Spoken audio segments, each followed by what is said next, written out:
His Excellency, Mr. Antonio Guterres, Secretary General of the United Nations, Her Excellency, Madam Annalena Baerbock, President of the United Nations General Assembly,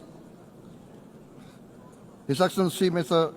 Moses Abelian, Under-Secretary General for General Assembly and Management, Excellencies, Heads of States, Heads of Governments, distinguished delegates, ladies and gentlemen.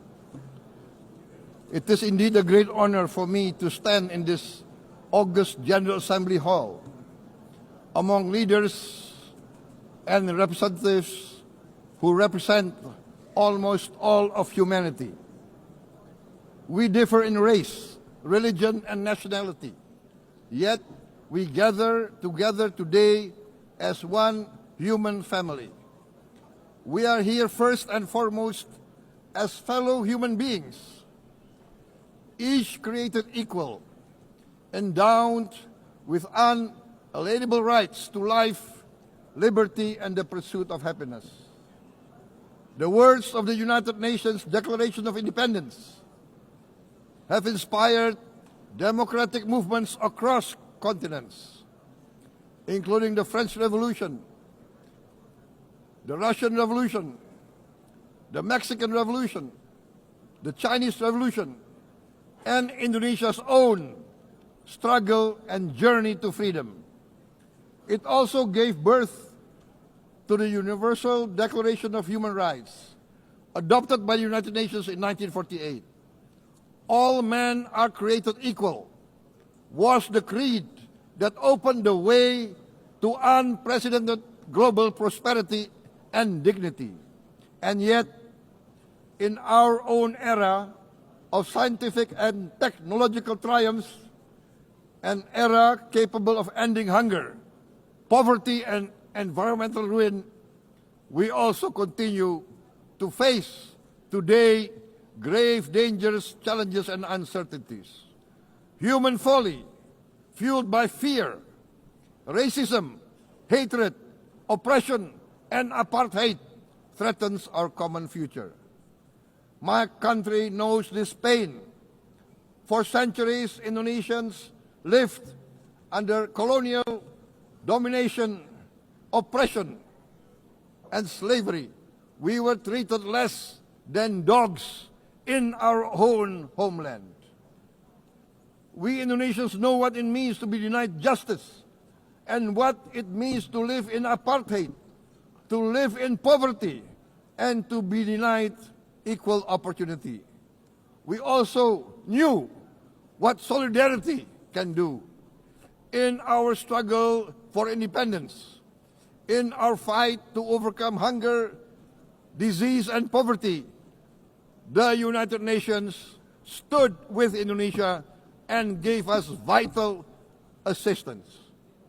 Decisions made here based on human solidarity by the Security Council and this Assembly gave Indonesia independence, international legitimacy, opened doors, and supported our early development through the efforts of the United Nations Children's Fund, the United Nations Food and Agriculture Organization, the FAO, the World Health Organization, and many, many other United Nations institutions.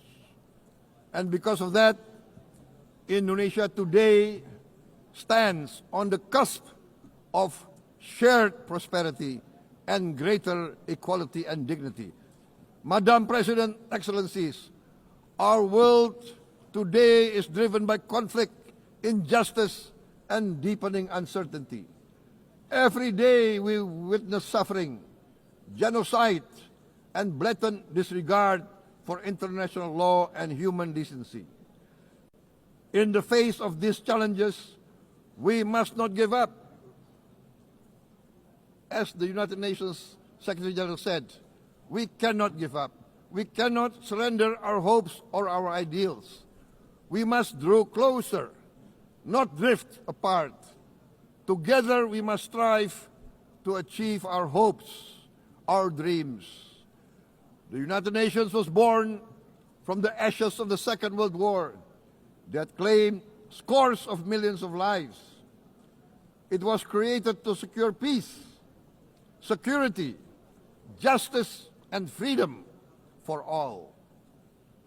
We remain committed to internationalism, to multilateralism, and to every effort that strengthens this great institution.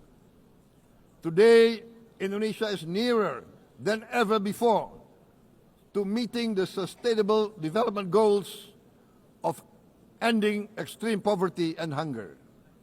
Because years ago, this very chamber chose to listen and uphold social and economic justice.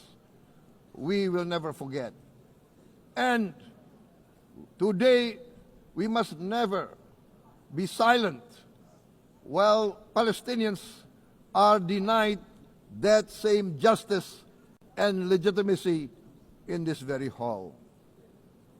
Excellencies, Thucydides warned, the strong do what they can, the weak suffer what they must.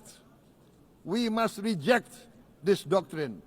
The United Nations exist to reject this doctrine. We must stand for all, the strong and the weak. Might cannot be right. Right must be right. Indonesia today is one of the largest contributors to United Peacekeeping Forces. We believe in the United Nations. We will continue to serve where peace needs guardians, not with just words, but with boots on the ground. If and when the United Nations Security Council and this great assembly decide Indonesia is prepared to deploy 20,000 or even more of our sons and daughters to help secure peace in Gaza or elsewhere, in Ukraine, in Sudan, in Libya, everywhere when the peace needs to be enforced, peace needs to be guarded, we are ready. We will take our share of the burden, not only with our sons and daughters, we are also willing to contribute financially to support the great mission to achieve peace by the United Nations. Madam President, Excellencies, I propose to this Assembly a message of hope and optimism, grounded in action and execution. Today, we heard the speech of Madam President, the President of the United Nations General Assembly. Yes, it is true what she said. Without the International Civil Aviation Organization, will we be here today? Will we sit in this great hall? Without the United Nations, we cannot be safe. No country can feel secure. We need the United Nations, and Indonesia will continue to support the United Nations, even though we still struggle, but we know the world needs a strong United Nations. The world's population is growing. Our planet is under strain.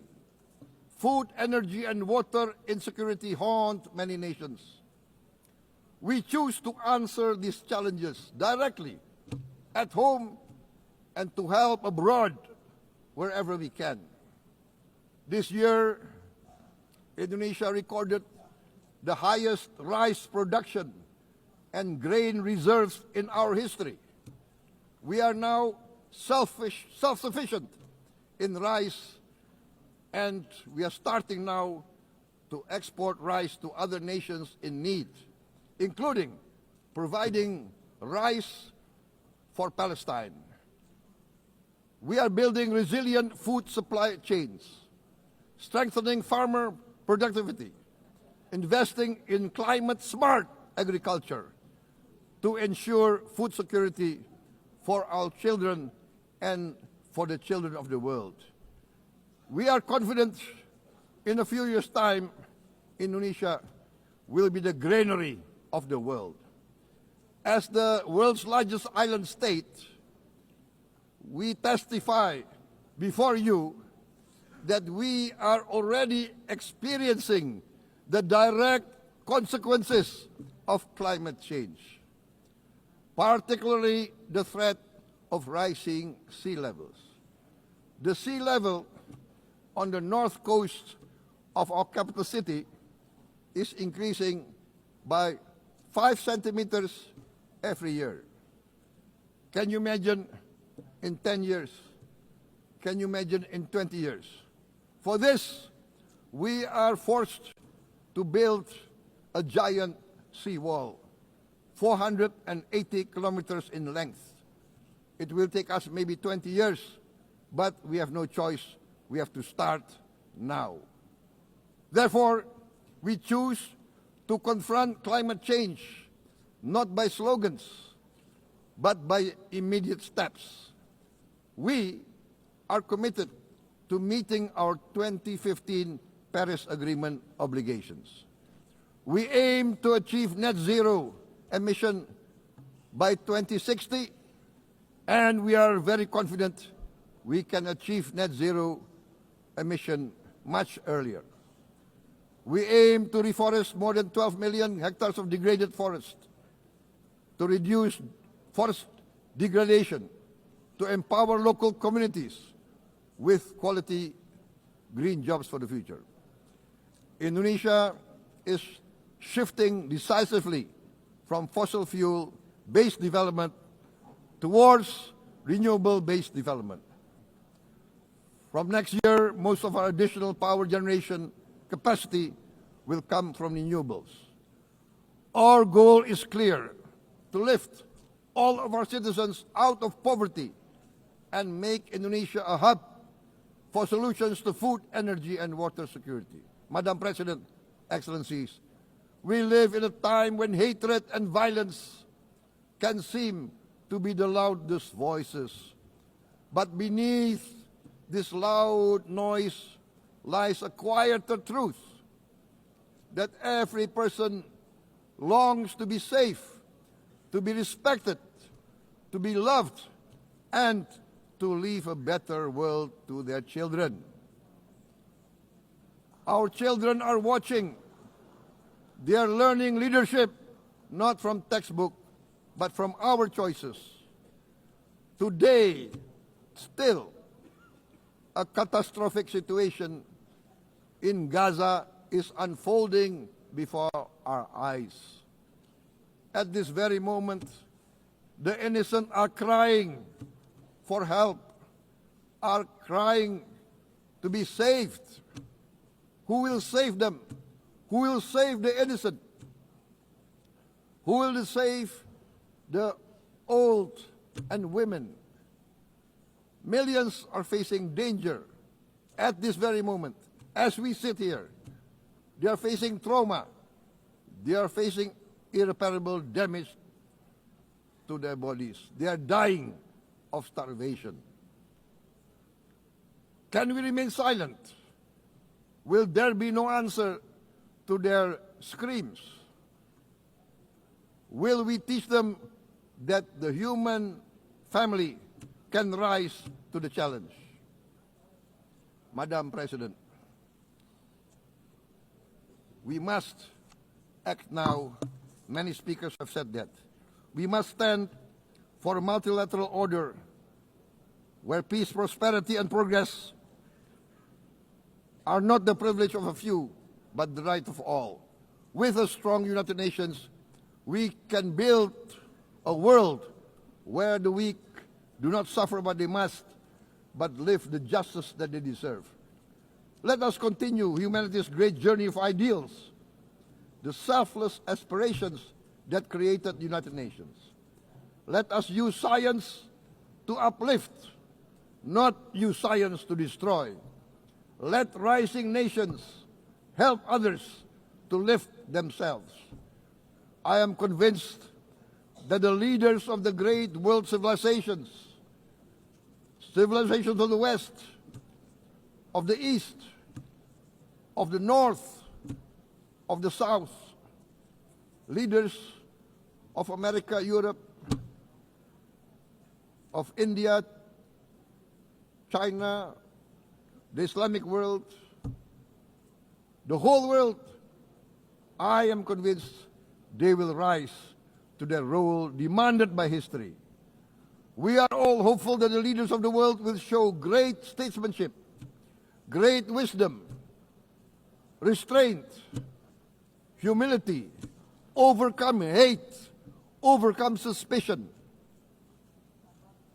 Madam President, distinguished delegates, we are greatly heartened by the events of the last few days, where significant leading countries of the world have chosen to side with history, to choose the right side of history, the path of the moral high ground, the path of rectitude, the path of justice, the path of humanity, to shun hatred, to overcome suspicion, and to avoid the use of violence. The use of violence will beget violence. No one country can bully the whole community of the human family.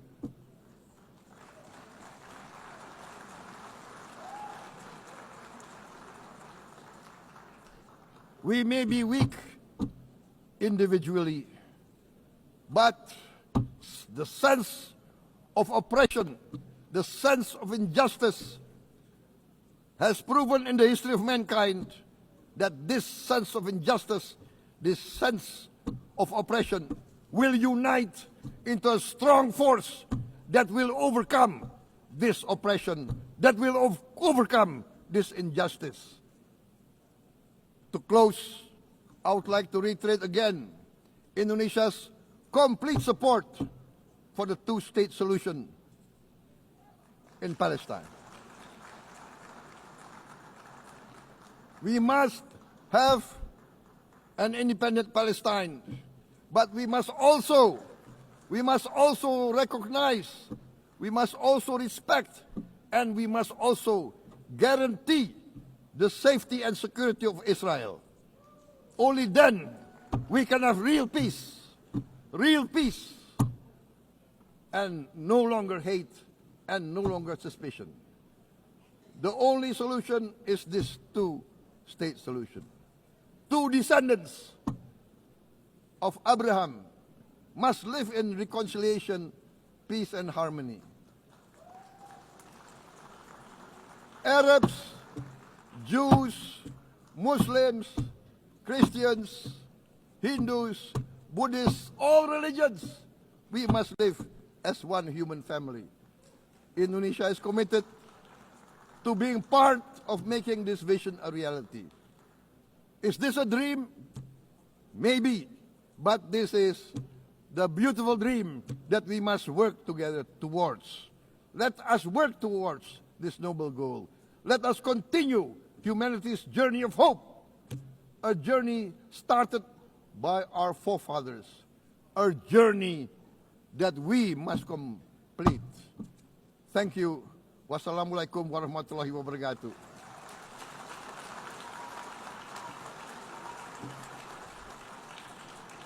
Shalom. Om Santi, Santi, Santi Om. Namo Buddhaya. Thank you very much. May God bless us all. May peace be upon us. Thank you very much.